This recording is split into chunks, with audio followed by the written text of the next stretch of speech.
उत्तर प्रदेश की पहली योगी सरकार में मुस्लिम चेहरे के तौर पर मोहसिन रजा को शामिल किया गया था। 5 साल बाद 2022 में बीजेपी दोबारा से सरकार में वापसी की तो कैबिनेट में मुस्लिम प्रतिनिधित्व के तौर पर दानिश आजाद अंसारी को मंत्री बनाया।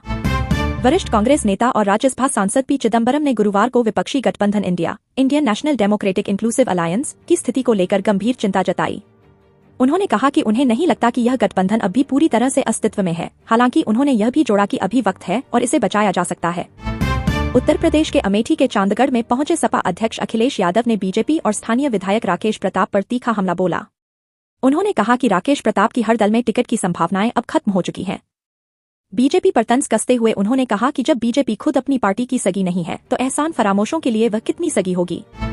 सुप्रीम कोर्ट ने सुभाषपा विधायक अब्बास अंसारी को उनके निर्वाचन क्षेत्र मऊ में जाने के दौरान उत्तर प्रदेश के गाजीपुर में उनके घर में रहने की अनुमति दे दी है। जस्टिस सूर्यकांत की अगुवाई वाली पीठ ने उस आदेश को संशोधित किया जिसमें अंसारी को दी गई अंतरिम जमानत पर कुछ शर्तें लगाई गई थीं।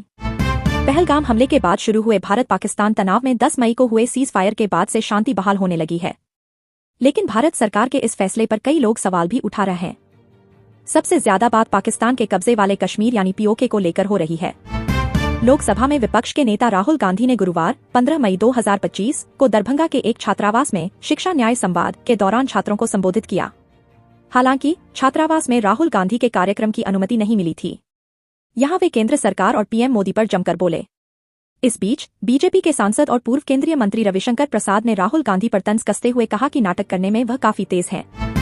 केरल के तिरुवनंतपुरम से सांसद शशि थरूर पार्टी लाइन के खिलाफ दिए गए बयानों के चलते कांग्रेस में निशाने पर हैं।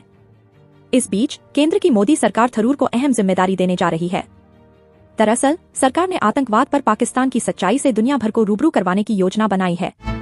भारतीय जनता पार्टी की ओर से गुरुवार को राजस्थान की राजधानी जयपुर में निकाली गई तिरंगा यात्रा में विधायक बालमुकुंदाचार्य द्वारा तिरंगे से अपना पसीना पोंछने का वीडियो वायरल होने के बाद कांग्रेस ने इसे मुद्दा बना लिया है। कांग्रेस की ओर से इस संबंध में भाजपा विधायक से माफी मांगने की मांग की है। विधायक बालमुकुंदाचार्य को लेकर कांग्रेस ने भाजपा को भी निशाने पर लिया है।